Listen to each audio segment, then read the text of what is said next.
देश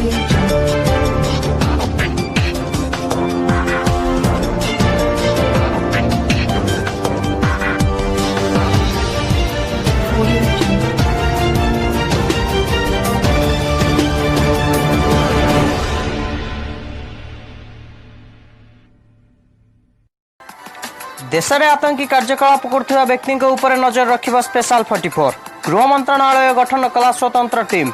केंद्र सरकार यूपीए संशोधन विधेयक नूतन आईन आधार में रुजु मामला उपर कार्यानुष्ठान नूतन टीम गठन करिसेंति। तेबे एही टीम को स्पेशल 44 नाम दिया जायछि। एमाने आतंकी कार्यकलाप लिप्त थिबा व्यक्ति संपत्ति उपर नजर रखा सहित आवश्यक स्थल संपत्ति जबत सह अकाउंट सील मध्य करें। तेबे एही टीम रे intelligence bureau, financial intelligence, RBI, गृह मंत्रणालय, सेबी, राज्यर एटीएस, सीआईडी समेत 44 अधिकारी रहिबे। प्रकाश था गृह मंत्रणालय पक्षर यूपीए आईन आधार में दाऊद इब्राहिम, जाकिर उर रहमान लखबी और हाफिज सईद को आतंकवादी घोषणा करा जायछि।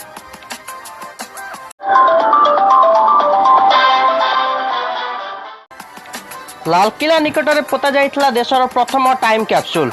आज भी रहस्य घेर तथ्य।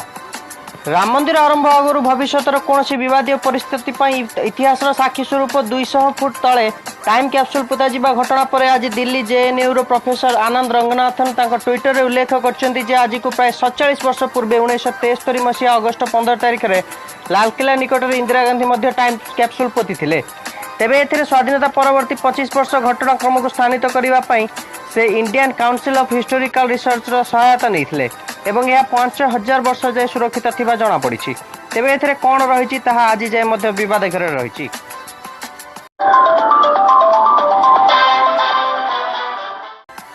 चीन को झटका देला रूस। S-400 मिसाइल जोगाण कला बातिल। कोरोना वायरस को नहीं पूरा अपवादर शिकार होउतबा चीन को एबे झटका देछि रूस। चीन को देवाकु थिबा S-400 मिसाइल जोगाण को बातिल करिछि रूस।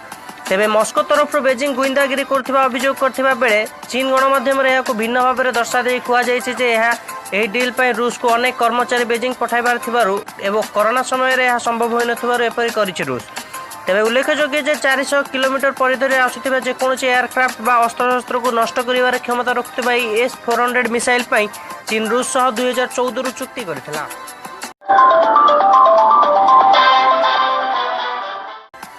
तथ्य चोरी अभियोग रे पुणी चीन रे 47 आप को बैन कला भारत। भारत चीन मध्य चली शीतल युद्ध रे एबे केंद्र सरकार पुणी घी ढालिबा काम करछंती। पूर्वर 59 चाइना आप बैन करथिबा बेले एबे पुणी सरकार 47 आप बैन करछंती। तेबे 47 आप देश रे डाटा प्रोटोकॉल भांगी यूजर्स को व्यक्तिगत गोपन तथ्य व्यवहार करथिबारु गोपनीयता आईन उल्लंघन अभियोग रे आईटी एक्ट 2000 अनुसार यह को देश रे विधि निषिद्ध करा जायछि।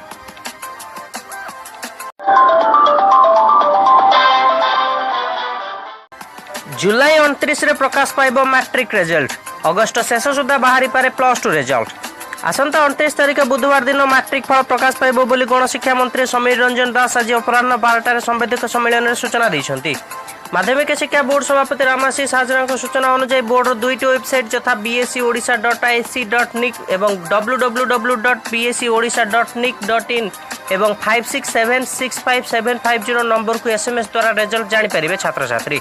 सेहीपरि आगामी मास तृतीय सप्ताह सुधा +2 रिजल्ट बाहरी नहीं सूचना मिली।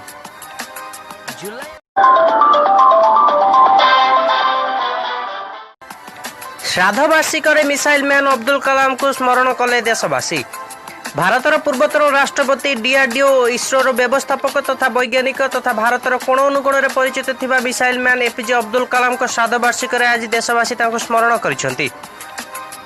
15 अक्टोबर 1931 रे तमिलनाडुर रामेश्वर अंतर्गत धनुषकोडी गाँव में जन्मग्रहण करथिबा एही महान व्यक्तित्व 2002 रे भारतर सर्वप्रथम व्यक्ति बा राष्ट्रपति हेबार सौभाग्य अर्जन करथिले। भारत रत्न पुरस्कार सह अनेक पुरस्कार प्रदान करा जायतिला।